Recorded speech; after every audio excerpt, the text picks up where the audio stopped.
Welcome to the Not Sorry Art Podcast. I'm Sari Shrike, the artist and creator behind Not Sorry Art and Not Sorry Art School. I'm so excited to talk art and creativity with you, so grab a drink, grab a snack, and let's dive in. Hey y'all, welcome back to the Not Sorry Art Podcast. I'm Sari, thanks for being here, and I could not be more excited about today's episode. I have a guest on, and we are talking about social media, cultural institutions, and the art world's view on realism compared to the world at large, and so much more. My guest is Seema Rao, the principal at Brilliant Idea Studio, a consulting firm for cultural organizations. I hope you'll enjoy this wide-ranging interview where she shares her knowledge gained from over 20 years working at art museums, including the Cleveland Museum of Art and the Akron Art Museum. I first discovered Seema on TikTok with her fabulous art history and art criticism account Artlust, definitely worth a follow, where she covers all sorts of topics such as the art world's attitude towards realism, the male gaze, and anywhere that art meets cultural events. Basically, she's an art education on TikTok. Definitely recommend following her. But don't worry if you're not one for TikTok. She also hosts the Artlust podcast. It's more long form, and definitely go listen to her podcast after you finish listening to this one. I had such a blast talking to Seema. I found myself thinking about this conversation days, if not weeks after we chatted. So sit back, enjoy our conversation, and check out the show notes for more information on how to follow Seema and her wonderful art content. Welcome so much, Seema Rao. I am so excited to have you on the podcast. I've been a big fan of yours for a while. You've been on TikTok for about a year, a little over a year. Is that right? A year in May. Oh, man. And you've already made such a huge and I would say very positive impact on the art space. So I am so excited to talk to you.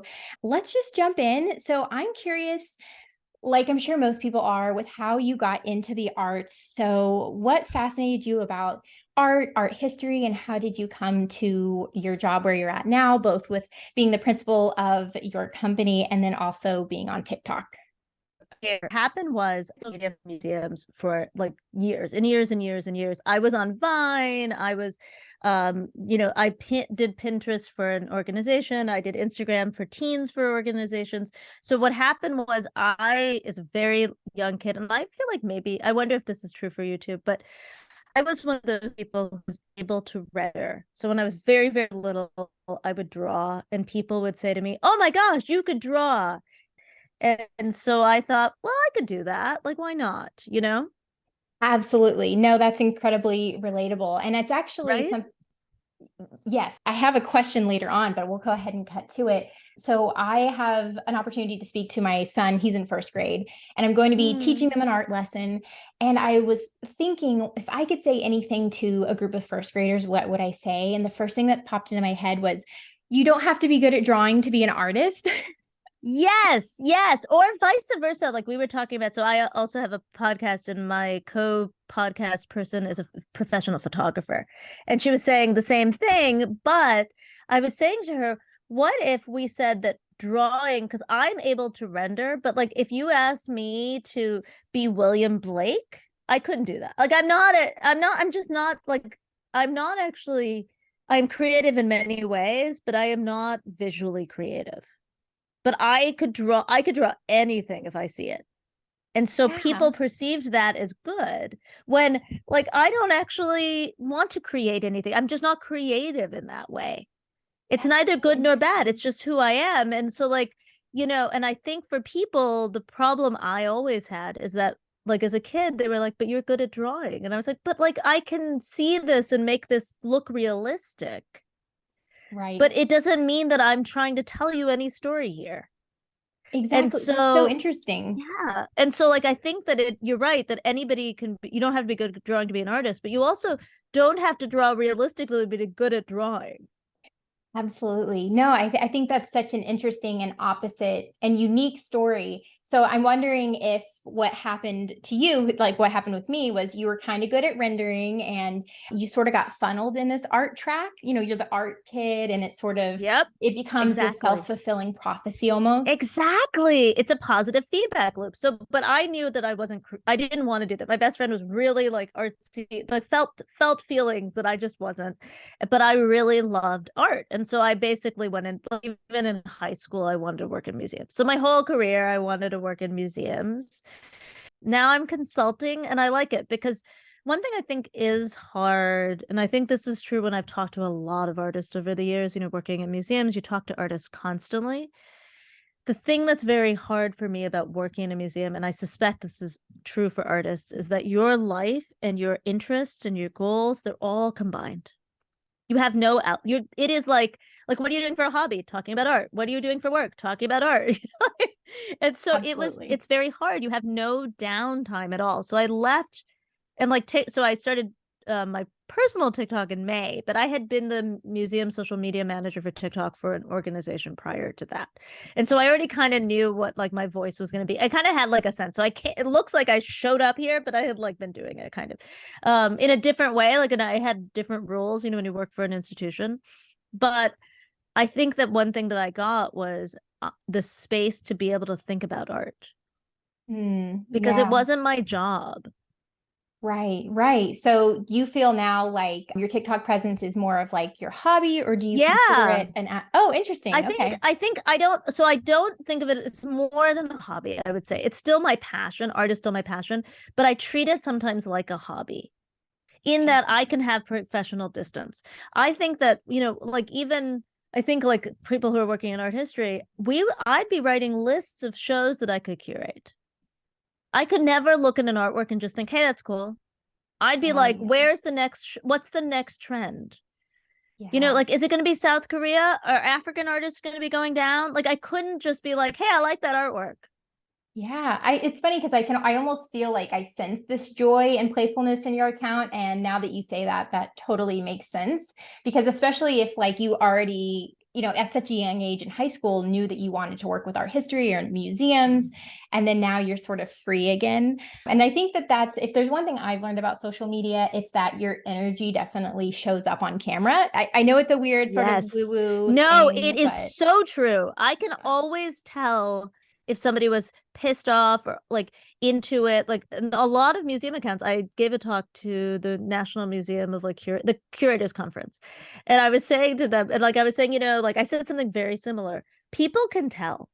Like they can tell if you're uncomfortable on camera. They can tell if you're uncomfortable talking to general audiences. They can tell.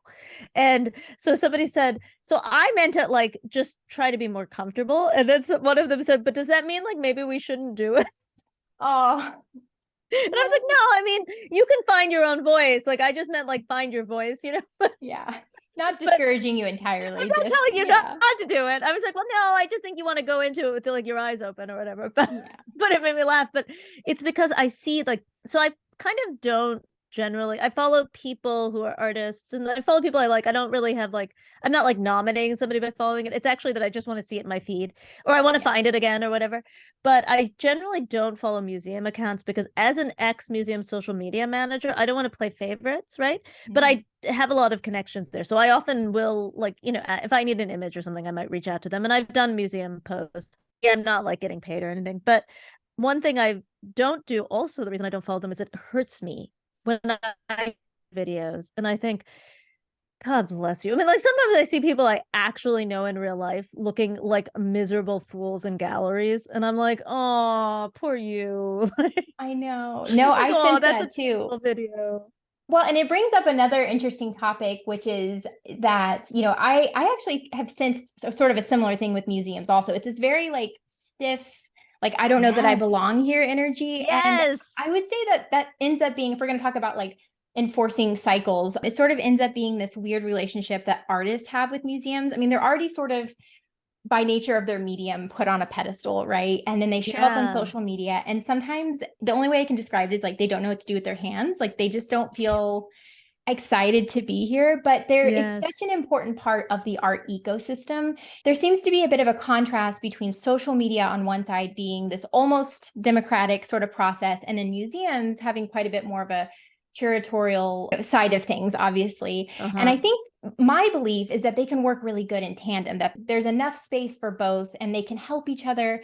But it almost feels like sometimes it's a bit adversarial in the sense that I'll just say from my experience, and I could be projecting here, but especially prior to the pandemic, when all of these institutions, both art and otherwise, hadn't quite embraced social media yet, there was this real Absolutely. holding at arm's length. And now that the world has shifted a little more online in a more consistent manner, now they're trying to find their footing. And I think artists can feel that. Oh, good. I've worked in museum digital for my whole museum career.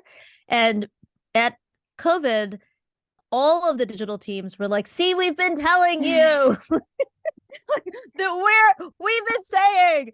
And a lot of curatorial people were like, digital teams kind of led these institutions during COVID. And a lot of us digital people left because we were burned out. And one thing that a lot of museums ended up doing was losing ground, right? They did these interesting things. Like, for example, when I was at the last museum I was at, really decided to change everything after COVID. But during COVID, we paid artists to do their process videos they were already doing on their social media to give them a different platform. And like that was completely about shared authority, right? Like, I am not going to curate it. I'm not going to cut it. I am just going to give you my platform. Mm-hmm. And that was such a powerful moment. And then they've like stopped doing that because I think one thing that, I think that you're right that social is different than curatorial, but in some ways they both have a certain lack of democracy. I think social's lack of democracy is in the algorithms that the companies are choosing. And curatorial, like in both ways, there's a small group of people who have some control. Right. I think that in curatorial, the difference is that the control is very obvious and they're saying it and they're nominating it and they're public about it. But there's also like, I was talking to with my person from my podcast, Sophie, and I were talking to a realist painter who was in a show that I curated. His name is Frank O'Reedy. And he studied with Bo Bartlett, and he does these really amazing, very hyper realistic paintings of people. He grew up in like a working class neighborhood in Cleveland. We're like roughly contemporaries. And he wanted to make these portraits of people he knew. So blue collar people, tattoos, like spacers. And he wanted these as hyper realistic, like basically like a fine Velasquez, like some sort of like beautiful painting, but of people he knew. And so Sophie and I were telling him, oh my God, you need a TikTok because you're going to kill it on TikTok because TikTok's desire is all realism. Yeah. And he was very funny about it. He was like, oh, no, I guess I could try it. I'm a little bit old. Like, I don't know how it works. And we were like, we'll tell you. So Sophie was like, don't worry, I got you. Like, we're going to do it. And so, but he said it was also like a very difficult thing for him because he gets that the algorithm might like him. Are they liking him because he can paint a thing realistically? Yeah. Yeah. I think that I love that you brought that up. And I think that's really interesting. And I find the same thing too. The thing that social media, the algorithms, and we'll just ignore the fact that there's, larger constructs like the isms at play that are sort of this underlying hand of force or whatever. But putting that aside for a minute, people crave novelty and payoff and skill. And it's a really interesting thing that it has to be bite-sized, right? And so if somebody can't sit back and have the bandwidth and the nuance to understand the art, they are going to be impressed by a trick, an illusion. I often tell my students when I'm painting them representation that a lot of times we're creating illusions, with our art, and it's fun and it's a trick to the eye. And I think that has such an immediate dopamine hit that it has become, I think most realist artists online, especially those who are doing it for art and for technical things, if they're balancing the two, they sort of have to grapple with that in a way that I don't know if it wasn't for social media that they would have to grapple with it. And I think an interesting way I wonder if your contemporary would echo this, but is that skill becomes a lot more forward in your mind as you're making it. And so for me, I have also kind of this working class blue collar, I grew up below the poverty line background, and skill has become something that I weave into my artwork to sort of reckon with like my own family's working class roots. And it's not a huge Mhm. aspect to what I'm doing, but it's something that I think if it wasn't for social media pointing it out, it wouldn't be as cognizant in my mind. And I'm curious if other realist Mm. artists sort of feel that way. But also it's, I think it's interesting because I think for me, I would be doing realism regardless. Another reason, another layer to my choice to do realism Mm. is that I don't mind speaking to everyone. And this as a curator, not everyone needs to speak to everyone. Not all That's art very is safe true. speaking to No, everyone. it's Um, the one of the last shows I worked on was a show about realism. And it was actually somewhat like people were like, I can't believe you're doing a realism show. That's really stupid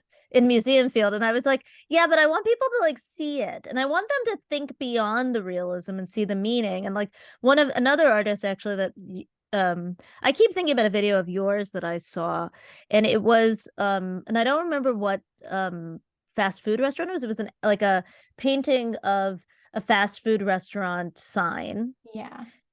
Yeah, And McDonald's you or were something. talking, Yeah. yeah. And you were talking about, but what I thought was really interesting, and this is what makes me think of this other artist, Matt Bollinger, who Mm, also grew up and I had did a show where I had a video, I had an image. It was a real, he does realism, but it is like cartoony. Like mhm. the things look realistic, but the people's faces are a little bit cartoony. But he also was talking about realism, and I think that one thing that is really important to remember is every artwork has a story, even Mhm. if it's not narrative. Yes. And so it is telling you something. It's a form of communication. And I think his work, and like when I was talking to realists for the show, they were telling something. And what you just said is the thing they were wanted to do. They wanted to tell it to all the people, Yep. which is incredibly transgressive. And so I think if you come from a community, like you're saying, like you were talking about in this video about how for a lot of people fast food just is like, just fast food, but for you that actually was a treat. And Yeah.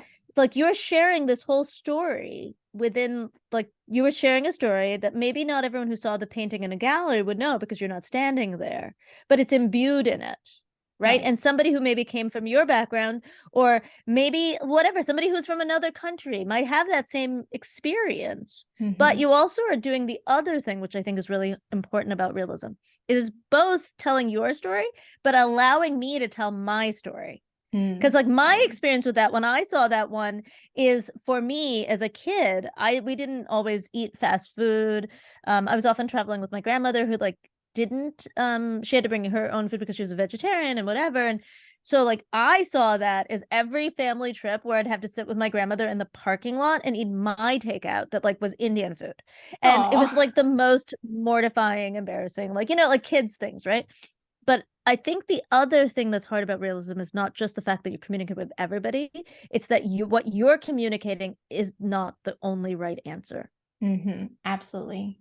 Yeah, and I appreciate that you said that, and I also think that's something you talk about in your TikToks. Well, is that at its core, art is just visual communication, and I think that that's maybe the most important message to get across to people, because I think one thing that you're doing, and I would say artists who maybe have some more reach, I'm talking about things that I think a lot of Americans can relate to, and a style that a lot of Americans can stomach.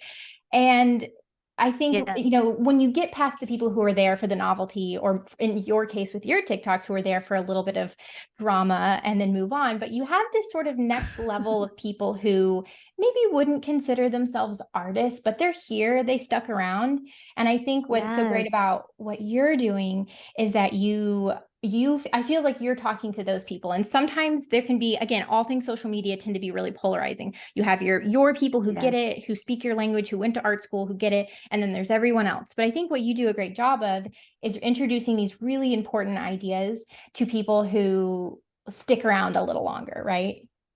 Thank you. Thank you. I enjoy doing it. I do think for me, one thing, and I think about I mean, I think it's way harder. I was saying actually to Frank about his TikToks. I was like, I am so impressed that artists put themselves out on social media, because like I think about um like I think about like when artists get slammed, like that God, I can't think of his name, and I know his work so well.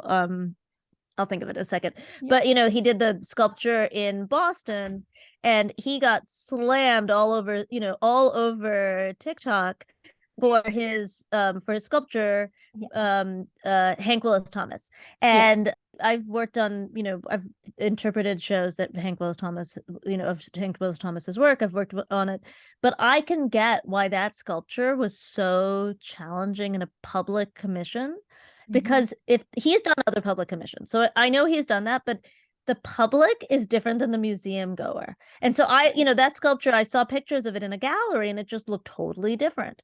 And so if you think about it, public art is kind of what social media artwork is. Like, people are just putting it out there and anyone's going to say anything. And that is like so brave. Yeah. All I do is talk. I get like, we all get like the haters and the blah, blah, blahs, but I am talking like today I talked about Catherine of Medici. Like, I don't have anything to do with her. She's not my mom. Like, Yeah.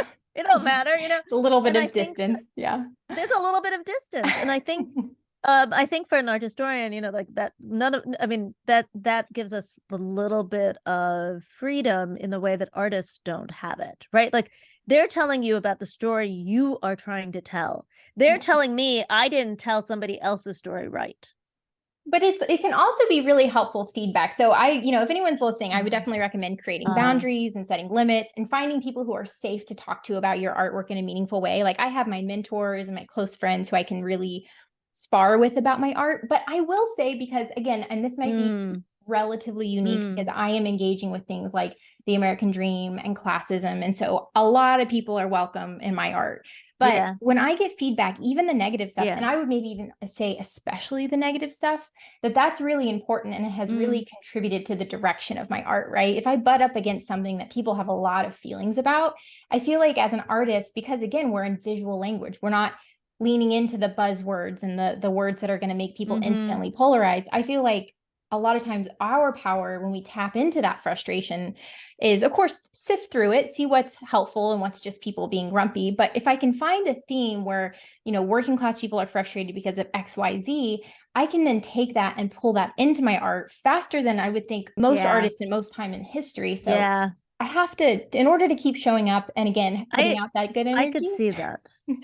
Yeah. You have to, I can see that. I can see that.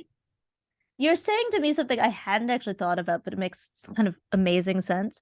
So your art is about your experience, but also the experience of many people who are on this platform.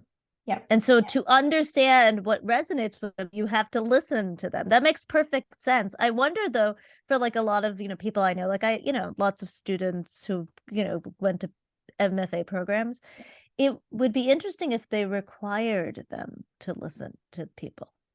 Yeah. Oh, I think it's, I think that's what makes the difference between artists who are maybe a little more, and again, not everyone has to listen. Not everyone's art is safe to listen. And so I want to be careful because, again, I think a huge advantage I have is that I'm white. And so a certain aspect of my humanity isn't always being, played out, and that can really affect your mental health.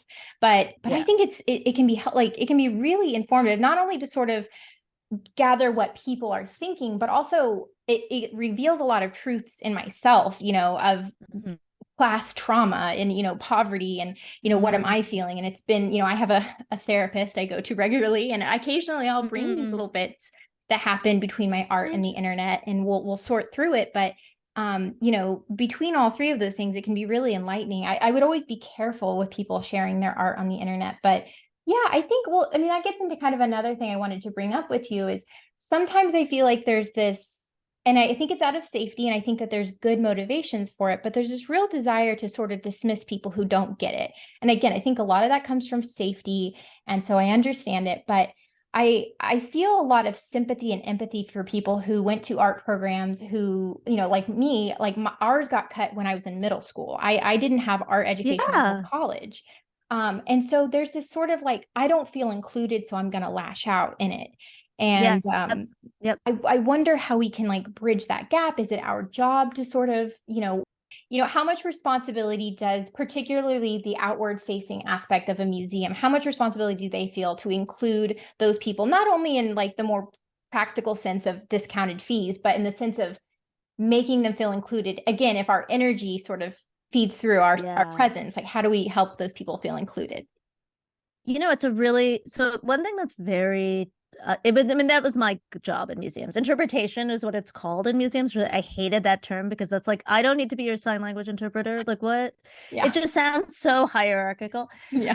I think one thing that's very tough is that museums, the way that their like whole structure and funding is so cockamamie. Mhm. And so a lot of the money goes to curatorial and to these people whose job is to bring in higher donors and to be academics. And one thing I always used to say is, you do know it's actually harder to teach people who have more education. It's harder to teach people who have less education. Right. Mm. Like, they would always look down on anybody who taught children. And you're like, I mean, the people who I used to teach 3 and 4 year olds, they can't use scissors. Like, Yeah. Yeah. You're teaching them everything at that point. right? Yeah. Like, that's not easy, right? And so like, I think that so what happens is that they allocate more for the people who teach people who need less arts education, Mm. frankly. And Okay. so, but the people who work with the ones who need more arts education get less money, but I think are more passionate, frankly. Mm. And so, like the educators and then the museum, like social media managers, they're often lowest paid, Yeah. but they're the really most passionate about this. And so, I would say maybe 22 years when I was in museums trying to find ways. And I used to train a lot of museum gallery attendants, and I'd say, never, and we used to talk about it, we'd have these really honest conversations. Nobody wants to be talked down to. So Mhm. if you are talking down to someone, they're not listening to you. And so in all things, in language and Family Guy, everything, we talked about speak as equals. Mm. What do you need to be able to speak as equals? And I think like if you look at museum programs and you look at like the program, not the like intellectual scholars lecture, but if you actually went into like a children's class, you would see that the person who's giving it is the most like warm and interested, and like they're the ones who are also asking questions. Like, so there's a lot of museum educators who believe that when you're teaching in the galleries, you grow a conversation from the conversation that starts there. Mm. So you don't walk in with a tour. These are not docents who are usually volunteers and they give sort of a rote tour. But if you got a staff member, you would, and I would say like a lot of the reason that my voice, not my spoken voice, but the way I talk about art, Yeah. is because I spent years, like almost every video I've ever done, I would say, is because somebody asked me a question about that once. Yes. Yes. Right. And like I was responding to somebody. And the thing that's toughest to me, and I would say the role of museums doing that should be higher. They are the most visited arts education, like they are the biggest arm of arts education in America. Mm. Yeah. Right. If Yeah. you think about it, like every kid in America goes on one field trip. Yes. Yes. Sometimes, well, I mean, it's to the art museum. I didn't go to an art museum until I was in college, and we had one in our town, but it's in some, so I grew up below the poverty line in the Ozarks. Yeah. And we had crystal bridges. So in Missouri? Southwest Missouri. Yeah. Yeah. So a little north of Arkansas. But we had crystal bridges, which was it was funded by the Walton Yeah, Family, and they give you free lunches. Oh, do they? Oh my gosh. Yeah, I didn't know every that. school, since they've opened, every school group that comes in gets a free lunch. Yeah, and it's yeah, I think it's so interesting because it feels like such like there's, whenever I see the museums now that I have a little more space, I can see like a real intent of outreach, and it just feels like there's just a gap, and I don't know the solution. Oh, there's a huge gap. So what I mean by field trip is not necessarily a physical location to the museum. I mean, they've seen a tour, they've seen a website, like, because digital is part of that. And so there's no kid in America, no matter how little money they have, that hasn't had one experience with a museum. Yeah. Online now, especially. Yeah. Right. Posters and I mean, like, if you think about across this country, every kid has had some experience with a museum. They just don't know it. Okay. And so I think it's incumbent on museums to push that. I've heard the story many times from lots and lots of people, because in Ohio, even though we have a lot of museums, we also have a lot of places that are really far away from museums, right? Because it's not as big as Missouri, but it's like pretty chunk of a state. And so, but everybody has had one thing. They've, like maybe the governor was standing in front of an artwork that was loaned from a museum. Everybody doesn't realize it, but they've had a touch point with a museum. Yeah. And if that museum hasn't made good on that with those kids, you can just experience. right? You don't have, there's no standardized test for art museums. Yeah, yeah. Well, and I often feel like part of the problem is less to do with the institution, and I certainly can't like diagnose and what do I know? But sometimes I feel like it's art in whole. So like for a little context, like Yes. my family grew up, generations of poverty, working class people. So like Uh-huh. we go pretty far back, but Uh-huh. I remember growing up, we loved science, and my parents were both really interested in music, and they kind of both Mm. tinkered around with instruments. And so, the stereotypes about poor people are just not always right, anyways. But we Yeah. sort of defied this idea of like a yokel family who watched football and that was their only culture. I think we're just like most people. We kind of tinkered and had our favorites. But as much as I was an artsy kid, my parents sort of didn't get art, and I don't mean that in a belittling way. Yes. um No. they just didn't. Well, and it's on every facet. So it's the idea. My mom was really crafty, and she would go to she'd either dumpster dive or she'd go to thrift stores, and she would make her own wall hangings from like dried eucalyptus and Cool. ribbons. And Wow. so she was really crafty, but she would do this and sort of joke like, why would I ever pay for art when I can make this Yeah. myself? The irony is that she was making art, but art has Right. such a branding problem. No, it's so true. Branding is the exact word. That And they felt so yeah. distant from it. And whenever I went to school for art, they didn't. I mean, there was no further down for me to go, so there wasn't the old story of like, what will you do? I mean, we were already starving, so it's fun, but it's funny because like they sort of didn't get it. They were like, well, why would you do it? But for me, as someone who felt small and kind of without purpose as a kid, and even in college, art was a solve for that. All art was a Yeah. way for all of a sudden things clicked, and I could talk and I could communicate, and all the Mhm. things that felt oppressive and heavy about my childhood, I could paint it and make it make sense, Yeah. and people could get what I was saying. And so as a poor person, like growing up poor, I know that art can be a remedy. And other kids who, even if you don't make that art, if you see that art, if you engage with it, it can really be a helpful force. But it just has a branding problem. If we Oh, think of it's blue so chip, true. we hear those Yeah. numbers, and poor people think, what could I do with $100,000? What could I do with Yes. $2,000? No, exactly. And it's this Exactly. disconnect. Yeah. Yeah. Yeah. Yeah. It is a disconnect. You're saying like such interesting things. Branding is exactly it. I think about this all the time. Years and years ago, I was at a talk by a woman named Marin Alsop, who's I Mhm. think she was maybe the head of like she was a musician in Baltimore, and I think she was like the head of the Baltimore Symphony or something. She was Wow. somebody musical. Wow. And she talked about this thing that the Baltimore Symphony Orchestra or whatever had with students. They had like a Suzuki, and my children are both Suzuki musicians. Wow. And I was thinking about how she said that the music, she gave these kids music not because they needed it, but that it gave them an outlet, right? And she said it wasn't that music, they were also musical, it's that every day they did it and they were expected to do it, and they were not expected to make music, like create their own songs. They were just expected to repeat the music. Yes.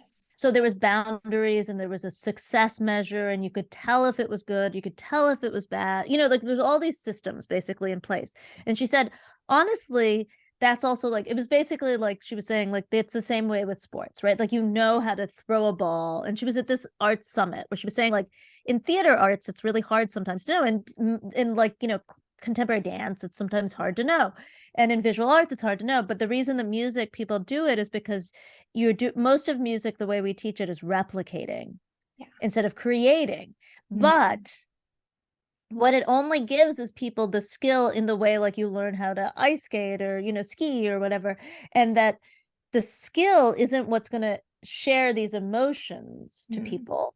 And that the emotional like outlet that the arts have, like listening to music and trying to let your mind go free, or looking at art and like all of those things, that's what people are missing, like basically she was saying. And I think for me what's really sad and why I try, like, because somebody was like, why do you keep engaging with all these people who are just like being kind of like doesn't mean anything, and like I try to be like, because I think, you know what, some of you will really, it'll transform you to be able to tap into something that you didn't know was in there. Yeah. I mean, I like to think that if, TikTok was around when I was a teenager, before I was in college and picked art, I think it would have been really helpful to see. I would have loved, there was a video you had, I forget which, it was an abstract piece and it was a grid with dots and it was blue, but you Oh were yeah, talking, yeah. Yeah, yeah. Agnes You Martin. you were talking about how like your first impression when you experience it is right because it's your impression of it. And I think even just hearing that would have been pretty radical as a kid to hear. It's Mhm. those things that I wish we experienced first. Like what happens when you cut back art programs isn't just, okay, well, you're not very good at art. It's that a lot of times your first engagement with art, the art world, whatever, as kind of Mhm. a teenager or a grown up is a headline about how a blue chip art sold for 10 times Yes. what you'll make in your whole life. Yes. And so of course that's Yes. going to leave a bad impression, but Of when you course. when you tell people that like the power is in you and however you experience art is valid, and then if you want to get more out of it, learn more and engage and continue to sort of pollinate. I think that would have been such a better message. And when we miss out on art funding, we miss out on that very human connection. And I think that there's a lot. I'm very passionate that it can contribute to mental health, and it's just like, but I Oh, mean, that's who knows. absolutely. Like, but I heard this, it was James McAvoy.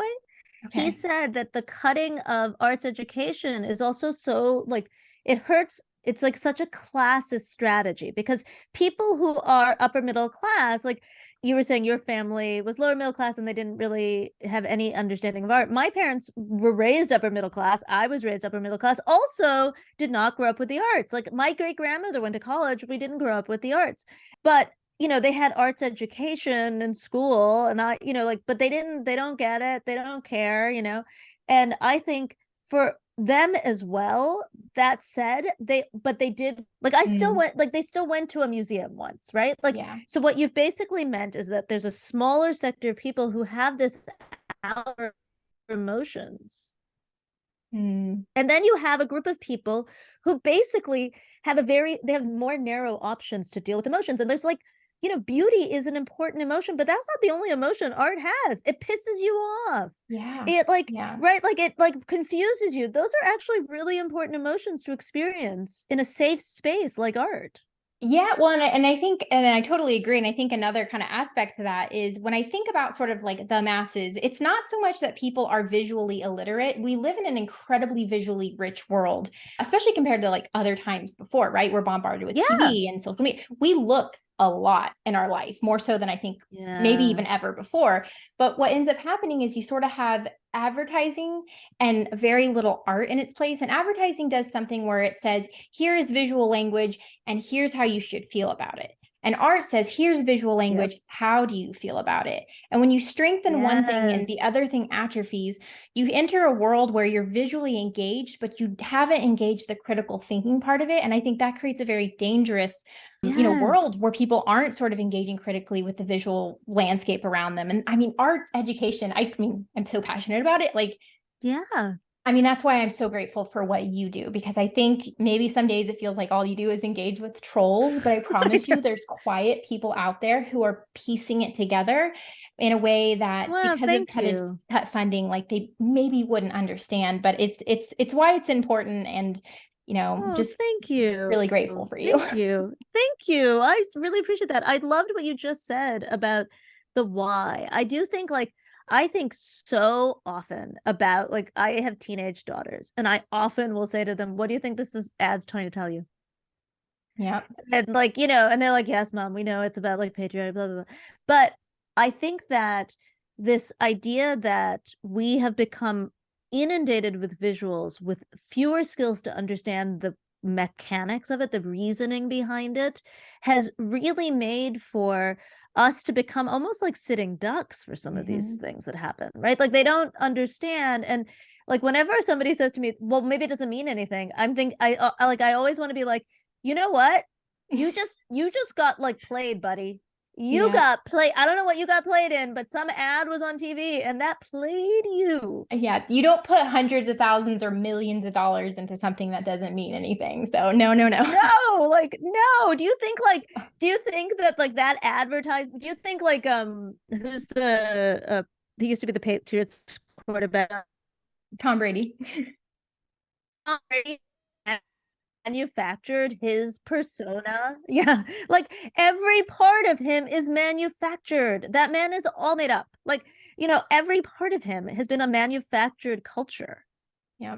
And if Yep. you're somebody who's from visuals, you can see like you can see them, right? You can see where he's playing up certain things. I mean, Yep. every celebrity like pretend paparazzi, you can Yeah. tell because Yeah. we read images. And I'm Yep. struck, like now that I consult with people, I'll say, well, what do you, this is projecting this. Yeah. And they're like, oh, we don't mean that. And I was like, don't you know? Like, you Yeah. picked it. And they were Exactly. like, Well, that's no, we don't know. Art World 101. I have a whole like rampage I want to go on about like what critiques in art school taught me about social media, because so much, like, I think people underestimate how much of an action it is to hit publish on something. Yeah. And, they think, oh, well, I just mean this and I do that. But I'm like, if everything else is reinforcing something else, no matter what you meant, it's going to come off totally different. And I think Yes. art school, I mean, the fact that we had to have a critique and really duke it out with Yes. every single visual piece of thing that we constructed was so good. But it's like I feel like more than ever we need that visual feedback, that visual intelligence to sort of combat the world. And the fact that it's gone in the other direction is just like, oh. Well, and critique, like I have to tell you, I had to stand up for every idea ever said in when I went, was in graduate school. Like every comment, somebody was ready to take me down. And it was very helpful for the people who are on my videos saying, like, that's not true, like, and it's because actually what it means is that sometimes like there's somebody who's been commenting, and I think I see where she's coming from. Like you said this, I think the empathy for the people who are commenting. Mm-hmm. It was where there's a figure who's ethnically African or African American who seems to have been enslaved because of the records of this plantation where this was made, and she wanted to believe that this was somebody who was in the family who was adopted, but the person was sold. And but I like hear what they're saying, and I haven't like I'm like letting their people are duking it out with their comments. Once my videos hit 10,000, I stopped like modding comments. Look the other way. I can't. I was like, you know what, you're all in there by yourself. But I think it's such a powerful conversation people are having in those comments. And what I think is very good is that this person who's commenting and a lot of the other people who are commenting with her are critiquing in an honest and constructive way. And that's why I I was like, nobody's like being racist, so it's okay. Like I'm fine with that. And like I've had it, I haven't had it on all things. I will say like any video I do about like Judaism and a lot of ones about Asians, it's just immediate. Like like I'm done there. But in general, I think it's really helpful. I think the other thing you said a while ago that I want to pick up on that I think is really important, and I thought about it a lot during COVID when I was doing a lot of digital for museums, and I think about it even more now, is that people don't realize look is a verb. Yeah. Right? It's an action. It's an action. You're creating knowledge. If you don't realize that, that's because you haven't spent enough time focusing on what you're thinking. And teasing that out, because the same curators conference I was talking to, somebody said I was showing her different videos by people who do art history videos. And I was saying, this is the thing, friends, like people are out here doing it, untrained people. Like I don't say anywhere that I worked in museums, right? So you don't really know where I come from. I mean, you could Google me, and it's on my like, but like you don't necessarily know if you just see me on the FYP. I mean, I think you can tell because of some of my word choices and some of the things. Like I think you can tell, but not everyone would know that, right? I think somebody in the arts would know, and so I was showing it to them, and their one takeaway was that people who are attractive get a lot of views. And they were like, that's very hard. And I said, yeah, absolutely. I think that's very true. And I find it very fascinating that like it's one of my old colleagues from a museum job. We see each other on my lives sometimes. And he said my wife, it drives his wife crazy that people comment on how I look. Now I'll say like, I've said to you, I'll say to you, like maybe somebody I have like followed a long time. Oh, I like that shirt. Oh, the hair looks good. Like I might say that in the way that you say to another human, or you've had some, connection with, like in a positive way.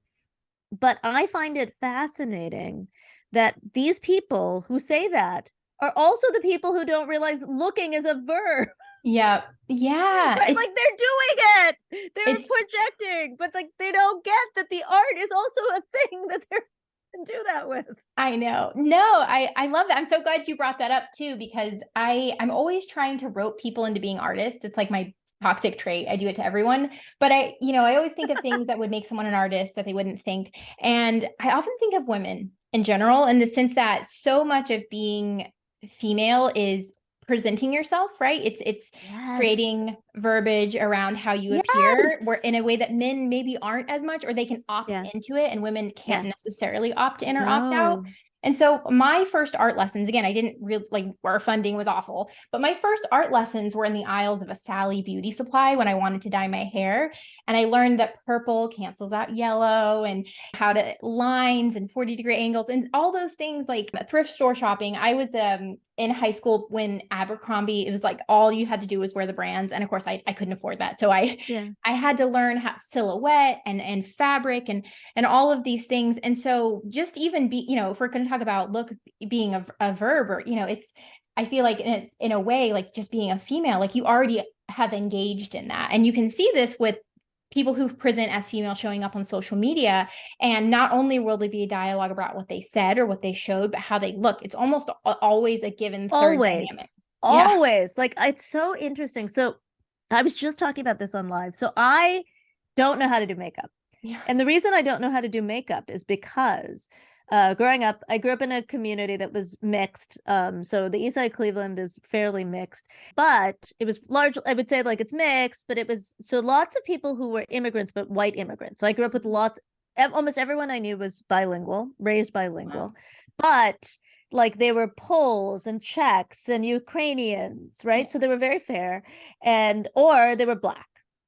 Mm. And so as somebody who was neither, and I did grow up with a lot of Indians, but none of us had like makeup that we could wear. And there was like we didn't have, so we had people who were Latinx, but they were Puerto Rican, they were fair. So Yeah. I had no makeup that worked for my skin tone, right? So like Mhm. I didn't, so my friends would be playing around with makeup, but I didn't have anything that didn't look like clown makeup. So Yeah. instead, what I though always did was, and you don't see it on my TikToks now because I work from home as a consultant, so I don't leave Mhm. the house so much, but every once in a while, like recently I've actually been dressing the way I would dress for my old museum job because I used to be pattern on pattern. I always dressed in a way that was my own style, and I still dress like if I'm leaving the house I still dress like that. But I think you're right. I think that the thing people don't realize, and it's the same thing about your mom, is that we are making things. And if the word art is scary, we are Mhm. making things Yeah. in a way that like music is not. My kids both are musical, but they're not Mhm. making things in the music. They are Right.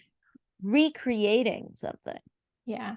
Yeah. I just recently kind of wrote this piece about how intrinsic just mark making is. And I have little kids. I have a 2.5-year-old now and a 7-year-old. Oh, And just good for how, you. yeah, they're cute. They're fun. But I they're love just, 7. I love 7. That's a fun age. his mind grows so Oh, much every day. it's I so love fun. it. It's I love it. the best. But their little fingers scrape every Yeah. surface, and and it's this human desire. And I think about it, and at what point does it stop being art making or mark making?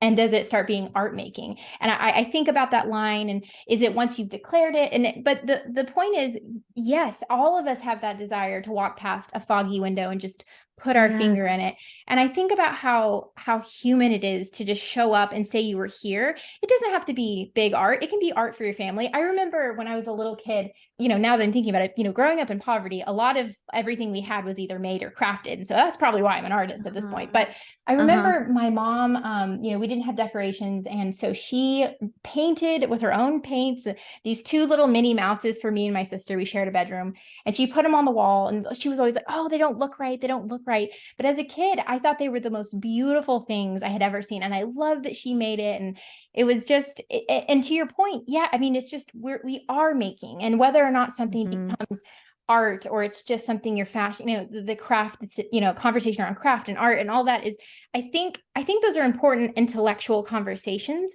But when it comes to, again, that branding that art has with the masses, I think we would do so much better if we just said, Yes.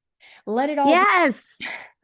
Yes. This is so, I think about, you're saying something that I hadn't thought about in a really long time. My godmother is 99. So she was raised during the Depression, and her family had a big house. Like, I don't know what had happened. I don't know how it happened that they had a house, right? I don't know why it was big. It was in Chicago, Yeah, and they yeah. ran a boarding house. And so they made everything like the Christmas decorations. And so when I was growing up, so she would make everything when she did like toll painting, and like she taught me to faux finish, and like she taught me to hand sew, and she taught me to machine sew, and because everything had to be made during the Depression. And I think about how one of the biggest sadnesses about the industrial age is that we forgot that we could make things to make our lives better. Yep. Yep. That Right? Like, it can start yeah, here and that's not right. at a mouse when you click and buy something No, online, right? no. And it's so true. Like, so we actually used to do in our family until just this year. No, we did do it. We always do Secret Santa, Mm. the four of us, my two kids, my husband and I, and we do it as something you've made. Mm. And so like, and in fact, my husband has to get rid of his phone, and he has like from when my daughter was like 8, like it's an old phone now. Yeah. I don't know how old she was. She was little when she made his painted his cover, best Oh, dad or something. And but it is that kind of thing that I making, like they've taken making away from us, right? The joy of just making something more beautiful. And I think about like historic letters that I've, read over the years when I was working on, collections. You'd look at a letter that was part of something, and people would be able to diagram. You'd see like in the marginalia, right? You'd see like, oh, she was, we had a dance. And then you see like just a very simple tick, tick, tick, tick, tick, yeah. and they're telling that story in a different way. Yeah. Yeah. And I we love don't do that. that.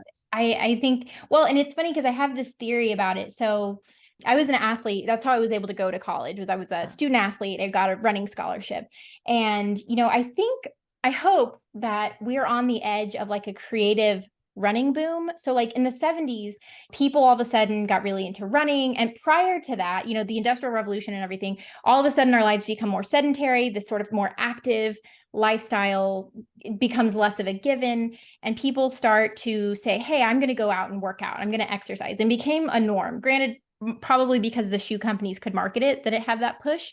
But regardless, it became something where now if you put on some shoes and ran around your neighborhood, you weren't seen as like wild and crazy. You were taking care of yourself, because we had identified that something we Yes. lost during that industrialization is something that's key to being a Yes. human and important for our health. And I wonder if creativity, the same kind of things happen. We've become so alienated from that act of making and sewing and crafting and Yeah. some extent cooking and just all of those things that feel so creative and art or art adjacent. If we are on the precipice of I would hope, of a boom of creativity where people no longer have to justify it by it being income or by it being good, and we can, just in the way that runners went out and they would never make the Olympic trials, but they it was worthy and it was worth their time and energy to go out and run.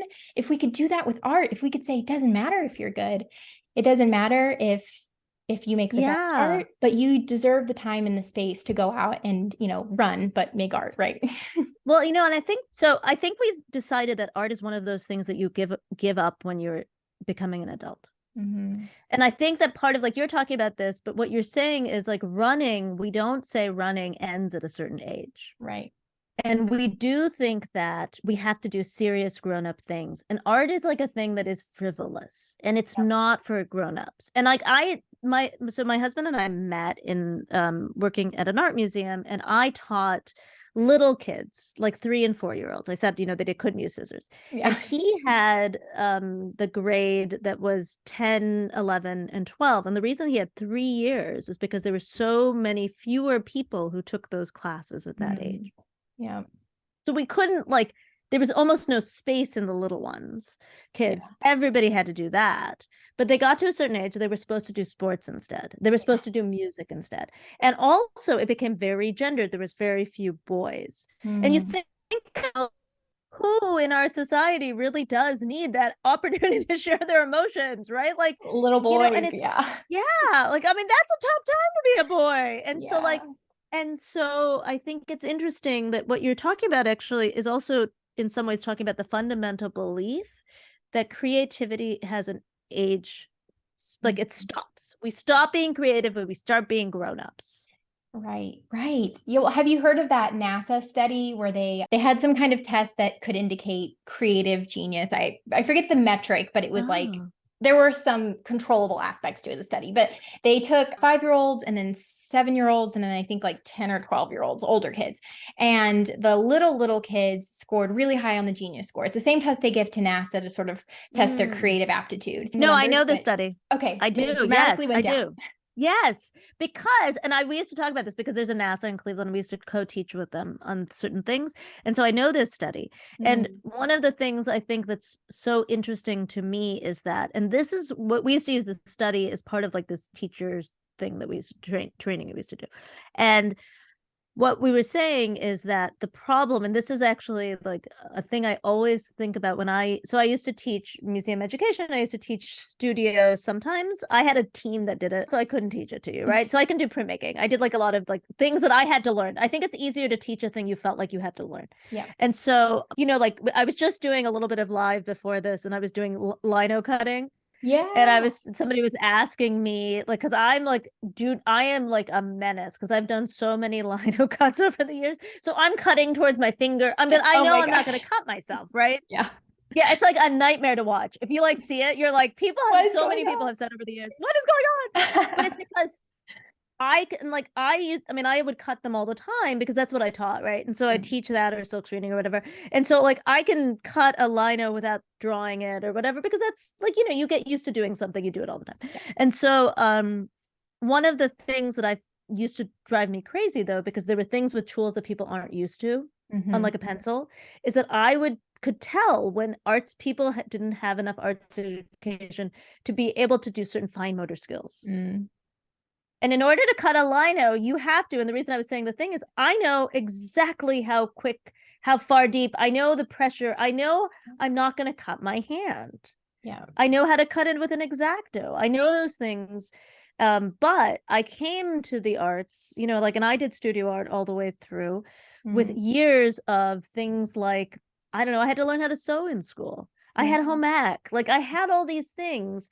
And what that NASA study really is about is the fact that you don't know which thing is the thing that's going to make you successful. When you cut off art education, when you cut off this idea that looking is a verb, when you cut off that idea that art is the why, when you cut off the idea that art is the way to let your emotions out, and like you're cutting off, you don't know what you're cutting off. Yeah. And for whom, right? Like, so if you're somebody, and I worked largely with people in Cleveland is, socioeconomically very challenged. I worked largely with people who had socioeconomic challenges. What you're basically saying is, and here's no way out. Yes. Yeah, exactly. Yeah, that's so interesting. And, to kind of bring it back to realism and sort of, I think, hopefully relatively tie it up. I think another aspect to that is that if you don't sort of show skill and promise, and skill in the sense of, are you good at drawing? You're sort of not given a lot of time to pursue it. And so it's this sorting out process based on a really flimsy metric, right? Are you good at drawing? A theory I have when people lash out at you for the realism stuff. And I love when you do that. I think, again, you handle it with so much nuance, but when people get mad at you, again, I'm looking for empathy in people. I wonder how many people are wounded from the fact that they had to give up something that they enjoyed. And they gave it up because they were not good at drawing. Yes. And so when they see people who are successful, who are also not good at drawing, if there's some conscious or subconscious frustration with that process, like I gave it up, why does this person who's putting blobs on a canvas get to keep doing it? And I think there's some class struggle to it, so I don't think it's as cut and dry, but I do think the realism and the drawing is a huge part of that conversation. No, I think you're right. I think there's so much about it that has nothing to do with this. It's like, it's just cognitive dissonance. It makes me think about when I was in school, like I was somebody who could draw. There was like a couple of us who could draw. And so I was like, you can do this. Like, it's great. And I would take like the classes, the special thing where you begin at the scholastics and this and that. And my best friend wasn't good at drawing, couldn't draw. And actually, I think now you would say that probably has dysgraphia, but back then, we didn't know. I'm almost positive that's the diagnosis. But it was like later in life. And so then gets to ceramics. We had to take ceramics. We had to take like a lot of art, and we had to take ceramics. And so goes to throw something, and it's almost the first time perfect. Dang. And it was like one of these crazy things where everyone was like, what? It was porcelain. She was throwing porcelain. So hard to do too. crazy. Like, and everyone was like, what? And the middle school art teacher was like, oh my God, you're amazing. And she's like, no, I can't draw. And this is a person who ended up getting comics, but like luckily that teacher was like, no, but this is a skill. Yeah. And she was like, Yeah. like I just have really strong hands. And he was like, because she was a horseback rider and a sailor, and he was like, no, nope, this is a skill. And it was just like the grace of God or whatever, that saying is, but Yeah. like that somebody said to her, this is good. Yeah. Yeah. Right? Yeah. And that external validation that we don't foster in kids. And it's funny because I try to do it with my son so much. And again, I bringing it back to the beginning, I'm going to talk to these first graders and, I'm going to yell at them.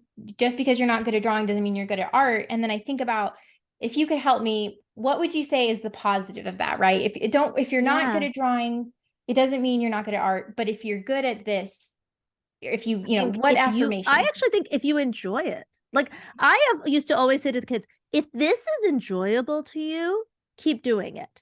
Yeah. Because I think to me, it's like, or you would say, like I used to say to kids, there are so many, this is what's so good about this. I remember a student I used to have when I was years and years ago, and this 3 and 4 year olds, and I don't think this is a privacy concern. His name was Hugh, which I thought was a funny little name for a 3-year-old.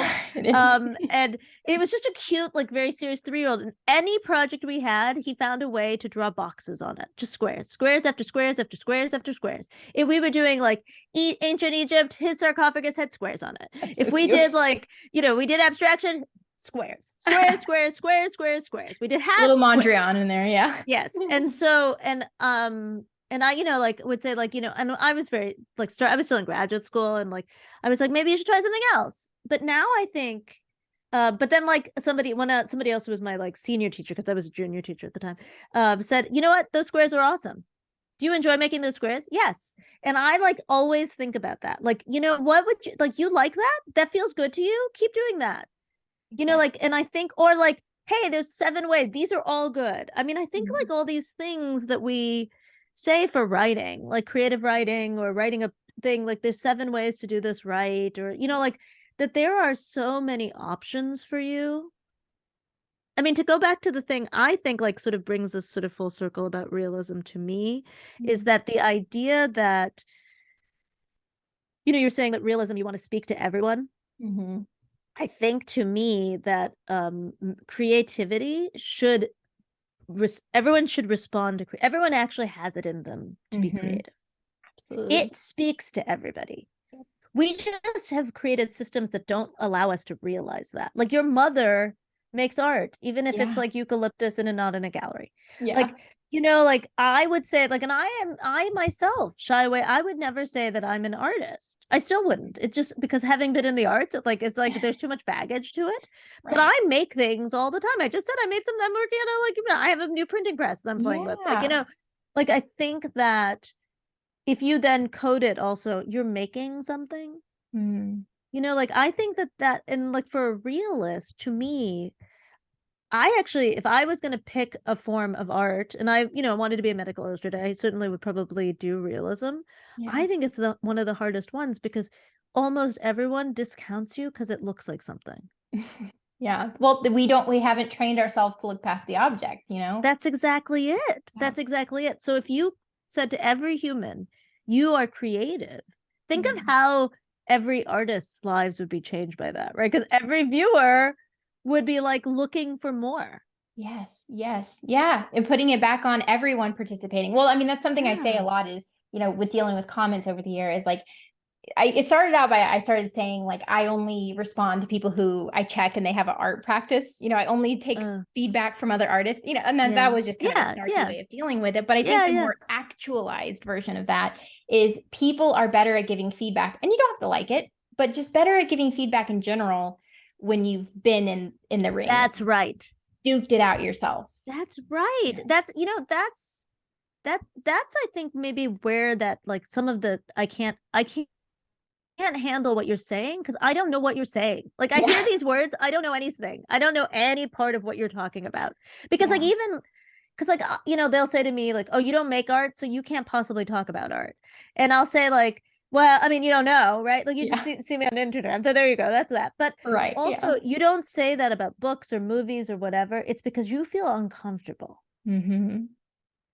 Yeah. Like, you feel but that's not your fault. I think, like, to me, you keep saying empathy, and I think it totally resonates with me. This is not your fault. There's no Yeah. reason to be defensive. You just didn't have, like, it's not like I have some innate skill or knowledge in there. Like, I like chose to do this. We are self-select because in our society we self-select to even with beyond the feedback loop.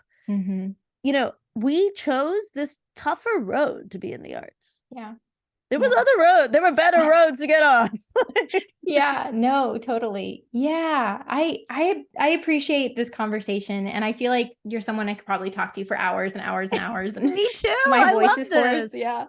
But I just wanted to say again, I am tremendously grateful for your presence on the internet. And as someone who's been on and who's been looking for people to talk about art history, like, you are really doing something special. And I'm just grateful for you being you. And thank you for talking with me today. Thank you. And I just need to say, I love your channel. I love the way you do such a good job of connecting to really big issues in the arts in a really, like, approachable way. Like, you talk about your own background, but then you also have all these really deep conversations for artists, which I don't actually see that often. I see a lot of people talking about how to get into the art world, how to have a show. But some of these really important conversations that you basically, if you don't have those intellectually as an artist, you're not going to make it. Yeah. Yeah. Well, I wish I could say that that was all altruism, but one thing I learned early, and a good piece of social media advice is, you get back what you put out. And if you answer a lot of like T-ball questions, you're going to have a lot of T-ball artists. And not that there's anything wrong with that. There's lots of people for that.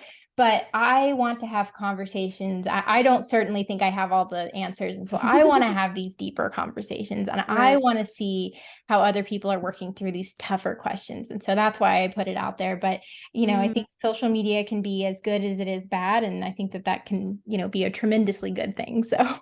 Well, this was a pleasure. Thanks for reaching out. Yeah, of course. Thank you so much. Have a great rest of your day. I've been enjoying your podcast also. Thank you. Thank you. I'm going to start listening to yours. Oh, thank you. Where can everyone find you? Here's your plugs. I would love to. Oh, yes. I'm at Artlust on TikTok, and my podcast is Artlust Podcast with Sophie Chalk. And you can find out wherever podcasts are. Awesome. Thank you. Well, I'll make sure to link that. I appreciate you. Thank you guys so much for listening to today's episode. I hope you enjoyed listening to it as much as I enjoyed chatting with Seema. This was one of those conversations that I found myself thinking about days and days afterwards. It was really fun and exciting to talk about.